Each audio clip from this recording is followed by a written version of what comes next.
Hey guys, today I want to talk about Ana, particularly the 4 mistakes that people commonly make on Ana. 2 of these are things that people might not know about, and 2 of these are ones that I think every Ana player knows they need to work on, but it's just something that I notice is a pretty big mistake. But before I get into that, I want to share a couple things about my social media. And a lot of people don't know I have social media. So throughout Facebook, Twitter, Instagram, and one more social media. I can't decide if I want to do the Discord or the YouTube channel or where I want to do it. I'm going to be doing away giveaways. I have 4 keys for Magic the Gathering Arena Beta. I've got 4 keys for Heroes of the Storm skins and heroes. And I'm going to be doing a variety of other giveaways over the next couple of months. So if you guys do have social media, feel free to follow me on Facebook at NotParadox Official, on Twitter at Not_Paradox, as well as Instagram at Not_Paradox. By checking out all 3 of these, I will be doing giveaways, giving away 1 key on each one, as well as possibly a key on either Discord or YouTube. I'm going to have the links to all my social media in the description as well as in the comments below. So feel free to check those out, and I'll explain a little bit more at the end of the video. So, to start off, I want to explain the first common mistake that I see on Ana, and this is, in my opinion, the biggest one that people don't usually know about. And this is where your Q actually reveals things, and people don't realize this, but your Q reveals areas. So you don't need to face check bushes ever with Ana, and you don't even need to use like your long cooldown abilities. I see a lot of times people will use Sleep Dart or they'll use their W to reveal things. But these have really long cooldowns, so by doing that, you're wasting a large portion of your kit, even if you do reveal someone. So it's never really worth it to do that when this is a 1-second cooldown or a 2-second cooldown, and it only costs 10 mana. So start revealing bushes with your Q, and you'll notice that you're in a much better position. The next common mistake that I see is the debilitating dart is often not picked up as much as it should be, and its win rate's a lot lower than it should be. And personally, I think it's because people are using it incorrectly. People keep thinking debilitating dart's something where Genji dives on you, and you toss a dart at him, lower his damage, and you're good to go. But Genjis and Tracers that dive on you are going to be probably too quick to land a good dart on. However, I like using debilitating dart for 2 purposes. And in my opinion, it's a big mistake to not use debilitating dart for these 2 purposes. The first purpose is to toss a dart out to slow them so it's easier to get E stacks. And you get this at level 7, and you pretty much have 3 levels that you can be landing easy debilitating into easy sleep darts. And there's also trick shots that you can do where you can toss a debilitating dart in one direction and then a sleep dart in another one to try to get them to move away from one so you can get the other one landed. And they look very similar, so it's hard for people to know if that was actually the sleep dart that went out or if that was something else. So other than like the color shade of it, and the sleep dart has little Z's that go across the way, but overall it's a dart that's different from that, which is very obvious. So those are the things, is like tossing and debilitating to help you get E stacks. I do that here and there, but the other reason that I think debilitating is so strong is to follow up your sleep. You toss out debilitating and it doesn't wake them up. And then you can go through and you can simply auto-attack them. You can turn off their healing. It's just a really powerful thing. So you follow up a sleep, doesn't wake them up. Then when your team gets nearby, you wake them up, turn off healing, and just drop them really quickly. And it's a great way because by yourself, you can do about 40% of an assassin's health.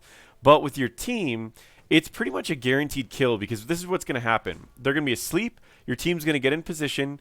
Then you're going to toss a dart at them. You're going to toss lowered healing. So now they can't fight back because they won't do any damage.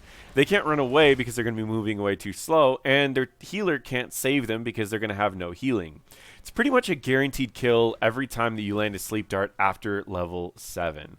So it's a very, very powerful tool. I highly recommend trying this combo out as it's just extremely, extremely powerful. And you might have seen another mini thing right there, which is that Joanna was actually slowed while she was using her trait.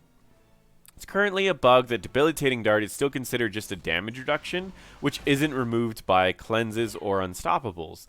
So the slow factor of it still works even though they are unstoppable. this is currently a bug, and I've talked to Blizzard about it a little bit. Like, I'll see if I can show you. Do you see how she's slowed while Unstoppable's there?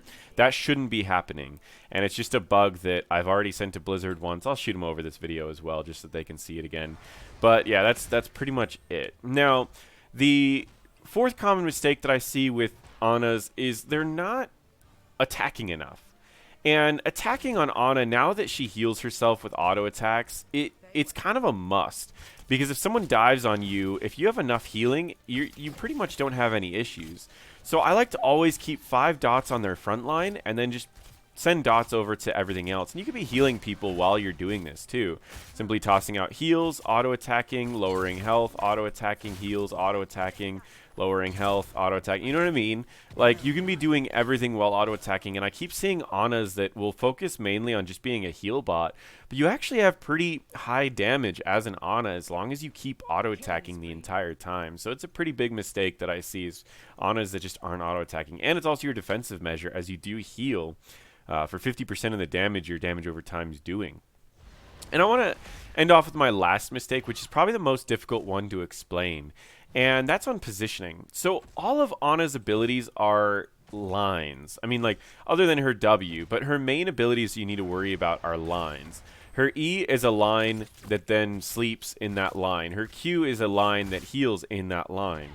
So what I find is people's positioning will sometimes be really weird, where your team will often be running in and then running out, and running in and running out. And what I'll notice is people will position like up here, so that so that they don't have to, they won't hit the back line with the heals. But then they notice that it's a really difficult way to heal someone, because if they're running from here to here, you can see this giant area of Qs that you could be missing from this. And I'll toggle an ally so you can kind of see what I'm talking about. Let's pick someone who's melee, or at least someone that might be like moving in and out of a fight, like a Thrall. Let's pick a Thrall. So I'm going to show you guys what I mean by this. And it works the same way with the enemies. They usually move in and out this direction or this direction, but they don't usually move up and down. Meaning that if they were to move up and down, it would be very difficult for you to land your abilities. But because they mostly move in and out, you just need to position yourself to where you're in a straight line from the direction that they're moving in and out from. So in this case, Thrall's just sitting there. Oh, he sat there when he was blinded. I thought he was just going to kind of move in and out. But it's very difficult for me to show. I might toss a game onto the end of this so that you can see that. But I might not, just for the sake of time. I like to try to keep these videos shorter now. But positioning on Ana is really important, to position where the enemies are moving in and out this way so you can land easy sleep darts. Instead of, say the enemies are moving in and out this way, you have this entire area you can land sleep darts in. It's very difficult. But if they're still moving in and out that way, position differently, and it's easy to land an E. Same way, allies are moving in and out this way. Don't stand here because healing's going to be difficult. Stand here. I mean, of course, if the enemies are here, you don't want to stand here. But say the enemies are up here and your allies are moving in and out. Position here. It's a lot easier to heal. If you ever watch the pro players play Ana, it's not necessarily that they're landing all of their abilities because they're just amazing. It's more that they're positioning in ways that it's impossible to miss your abilities. Now, you do need to also take into account the fact that if you have 2 or 3 allies that are all in this direction, you're not going to be able to heal the one that's in the front, as you're naturally going to hit the wrong people. So then you need to adjust your positioning to where you might need to heal one of these directions and try to land heals off on other people. All of this is something that you'll practice over time, and I would say that positioning is Ana's largest mistake. Other than the ones that I've mentioned, positioning is probably the one that holds back the most Ana players. So start watching some pro players play Ana. I'll probably bring out another Ana video soon to kind of explain my positioning when I play Ana, and I'll explain some of the other things that I do on Ana as well.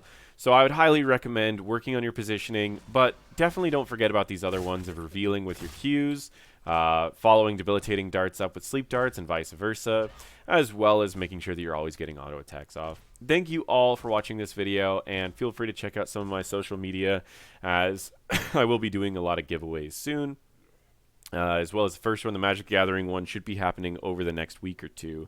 But yeah, definitely check out all of that. And if you have any questions, feel free to toss them in the comments below.